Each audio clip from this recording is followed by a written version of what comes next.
Hello boxing fans, this is my post-fight for Froch versus Andre Ward. My voice is a bit gone today because I went out drinking the other night, and that was on the same night actually as the Froch fight, so my scores were I think 1-1, 8-1-1, 10 or 1-1, 11, can't remember exactly. I gave it definitely to Andre Ward.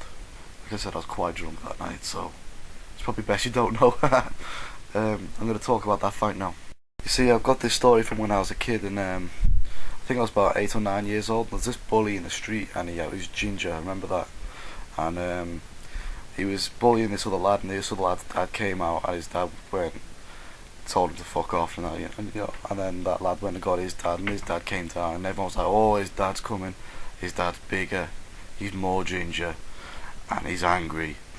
And he had this reputation, you see, that he was big and he was hard and everything else, la la la, and it was all going to go one way.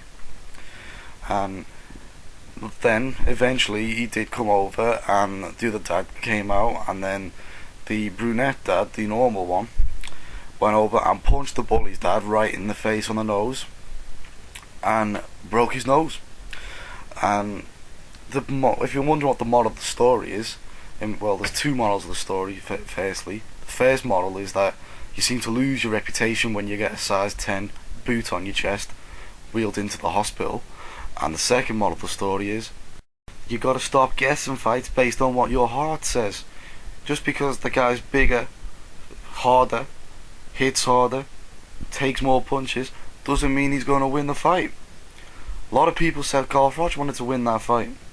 Those people wanted him to win that fight. I know people who were willing him to win that fight. If he could win that fight based on people's will, then he would have won that fight. But that's not the case. The case was it was based on skills, and Froch was outskilled on the night, just like that bully's dad. He was slower, took a punch right to the nose, broke his nose, went down, and the other guy started stamping on his chest. Almost like what happened to Froch, except Froch didn't break his nose, but he did take a beating. Back to the fight. Froch lost the unanimous decision. He was slower to the punch all night, and Andre Ward had no quarrel pointing that out in the post-fight interview, saying he almost overestimated Carl. Carl shouldn't have been there in the first place, maybe.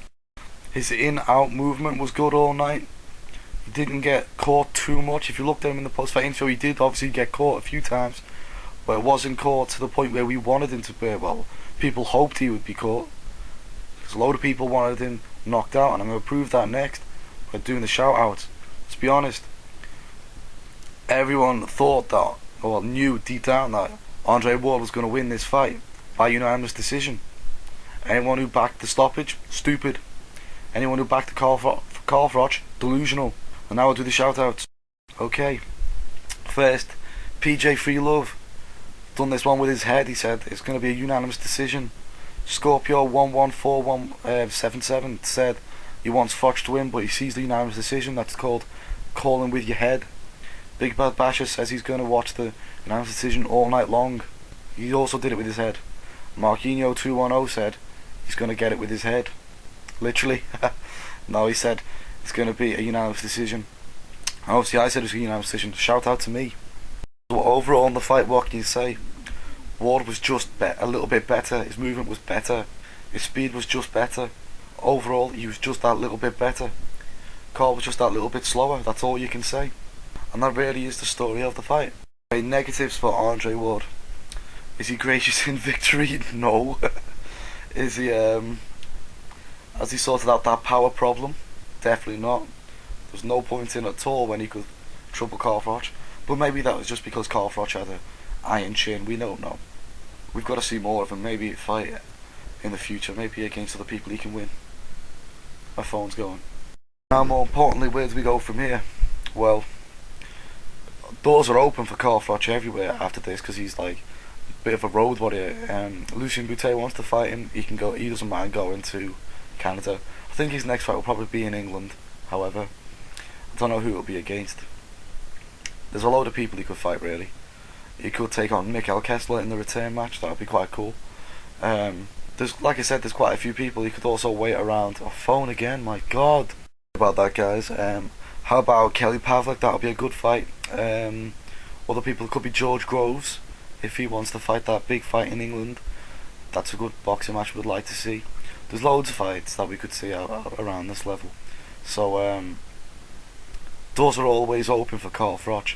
Question is, where does the champion go from here? See, he can't go any lower than Carl Froch. You see now, you can't go any lower than your last fight. And he's already shot down the fight with Butte. He said he's not interested in the fight with Butte. Right, he said right now, but that really means no. So no Butte. Kessler's not going to want to go back to America, and I doubt Andre Ward's going to go to Denmark. There's no point in a rematch with Froch. No point in an Abraham rematch. Stieglitz will probably lose to Kessler. Moving up is probably a plan that he could do. He'll increase his speed advantage, but his lack of power will be even more there to see at that point. Bernard Hopkins will be a good fight. Andre Durrell, that'll be a good fight, and I think that's the fight we're more likely to see, as Andre Durrell's now back.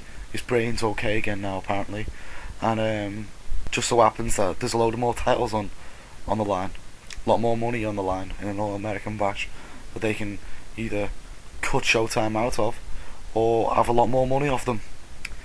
Coincidence? I don't know.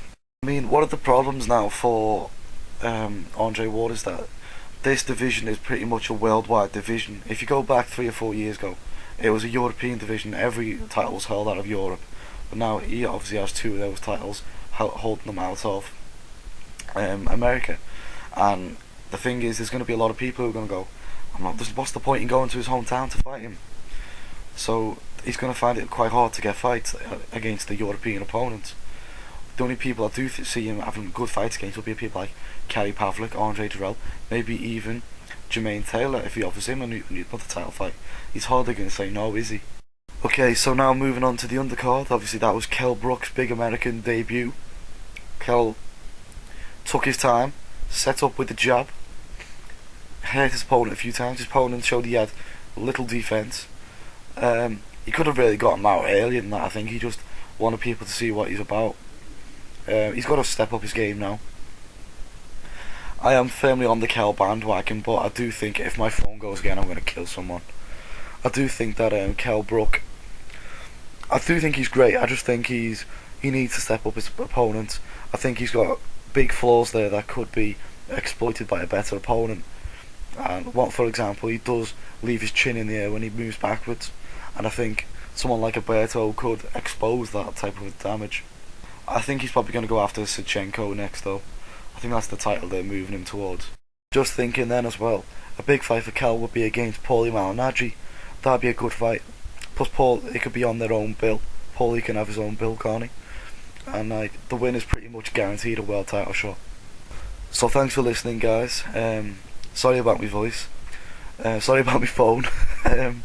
Tell me what you think about the fights posted on here, and tell me where you think they can go from here. Thanks.